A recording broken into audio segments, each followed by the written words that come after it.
आइए आज हम जानते हैं कि तूफान कैसे आते हैं, ये तबाही क्यों लाते हैं। साथ ही जानेंगे कि तूफानों का नाम कौन रखता है और कैसे रखा जाता है। वीडियो पसंद आया तो लाइक शेयर करें और चैनल सब्सक्राइब करें।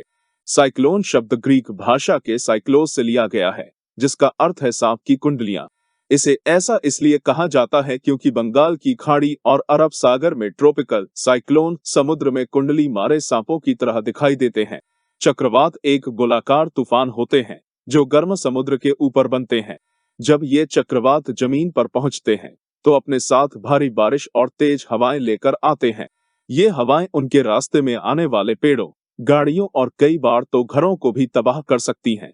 चक्रवात समुद्र के गर्म पानी के ऊपर बनते हैं। समुद्र का तापमान बढ़ने पर उसके ऊपर मौजूद हवा गर्म और नम हवा होने की वजह से ऊपर उठती है। इससे उस हवा का एरिया खाली हो जाता है और नीचे की तरफ हवा का प्रेशर यानी वायु दाब कम हो जाता है। इस खाली जगह को भरने के लिए आसपास की ठंडी हवा वहां पहुंचती है। इसके बाद ये नई हवा भी गर्म और नम होकर ऊपर उठती है। इसका एक साइकिल शुरू हो जाता है, जिससे बादल बनने लगते हैं। पानी के भाप में बदलने से और भी बादल बनने लगते हैं। इससे एक स्टॉर्म साइकिल या तूफान चक्र बन जाता है, जो धरती के घूमने के साथ ही घूमते रहते हैं। स्टॉर्म सिस्टम के तेजी से घूमने की वजह से उसके सेंटर में एक आई बनता है। तूफान के आई को उसका सबसे शांत इलाका माना जाता है, जहां एयर प्रेशर सबसे कम होता है।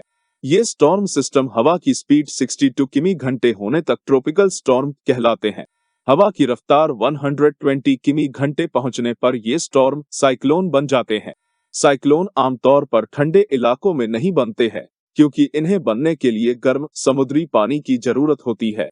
लगभग हर तरह के साइक्लोन बनने के लिए समुद्र के पानी के सरफेस का तापमान 25-26 डिग्री के आसपास होना जरूरी होता है।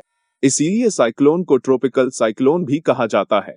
ट्रॉपिकल इलाके आमतौर गर्म होते हैं, जहां साल भर औसत तापमान 18 डिग्री से कम नहीं रहता।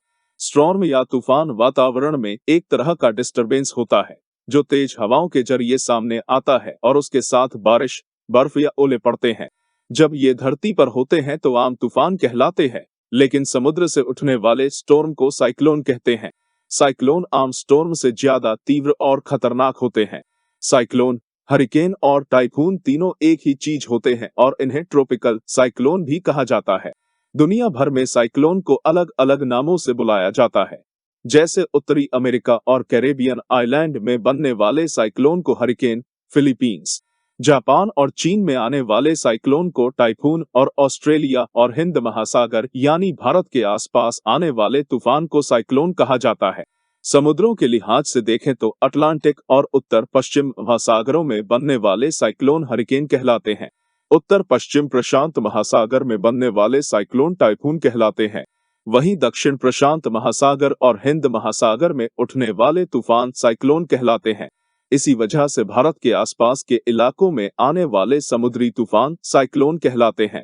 वहीं टॉर्नेडो भी भयानक तूफान होते हैं, लेकिन ये साइक्लोन नहीं होते हैं क्योंकि ये समुद्र के बजाय ज्यादातर धरती पर ही बनते हैं।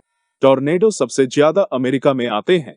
समुद्र में लगभग साल भर साइक्लोन बनते हैं, लेकिन ये सभी खतरनाक नहीं होते हैं।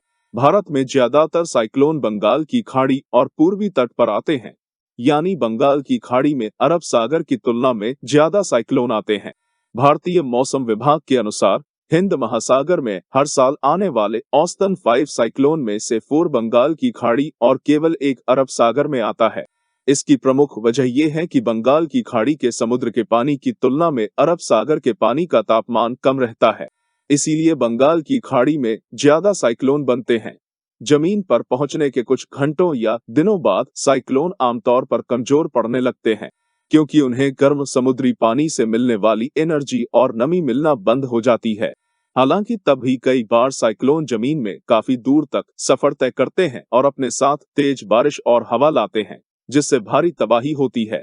साइक्लोन वैसे तो कई दिनों या हफ्तों तक जारी रह सकता है, लेकिन बड़े जमीनी इलाके या ठंडे समुद्र के ऊपर से गुजरने के साथ ही ये धीमे पड़ने लगते हैं और खत्म हो जाते हैं। 18वीं सदी तक साइक्लोन के नाम कैथोलिक संतों के नाम पर रखे जाते थे। 19वीं सदी में साइक्लोन के नाम महिलाओं के नाम पर रखे जाने लगे। 1979 से इन्हें पुरुष नाम भी देने का चलन शुरू हुआ। 2000 से विश्व मौसम संगठन और United Nations economic and social commission for Asia Pacific ने एशिया प्रशांत क्षेत्र के तूफानों के नामकरण का मेथड शुरू किया। वर्तमान में साइक्लोन के नाम रखने का काम दुनिया भर में मौजूद 6 विशेष मौसम केंद्र और 5 चक्रवाती चेतावनी केंद्र करते हैं। भारतीय मौसम विभाग भी रीजनल स्पेशलाइज्ड मेट्रोलॉजिकल सेंटर्स के 6 सदस्यों में शामिल है, जो चक्रवात और आंधी को लेकर एडवाइजरी जारी करता है। भारतीय मौसम विभाग हिंद महासागर, बंगाल की खाड़ी और अरब सागर इलाके में आने वाले साइक्लोन के नाम रखने और इस इलाके के 13 अन्य देशों को अलर्ट करने का काम करता है। हिंद महासागर के इलाकों में आने वाले साइक्लोन के नाम रखने के फॉर्मूले पर 2004 में सहमति बनी थी। पहले इसमें 8 देश भारत, बांग्लादेश, मालदीव, म्यांमार, ओमान, पाकिस्तान, श्रीलंका और थाईलैंड शामिल थे।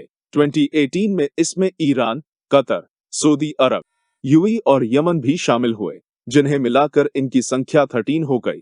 साइक्लोन के नाम इसलिए रखे जाते हैं ताकि उनकी पहचान करना आसान हो। हर साल साइक्लोन के नाम अल्फाबेटिकली क्रम में यानी ए से जेड तक तय होते हैं। एक नाम का दोबारा इस्तेमाल कम से कम 6 साल बाद ही हो सकता है। साइक्लोन का नाम कौन सा देश रखेगा, इसका फैसला उस देश नाम से अल्फाबेटिकली तय होता है। हर साइक्लोन का नाम नहीं रखा जाता है। केवल 65 किमी घंटे की रफ्तार से ज्यादा वाले साइक्लोन का नाम रखना जरूरी होता है। भारत में सबसे तेज साइक्लोन 1970 में आया भोला साइक्लोन था।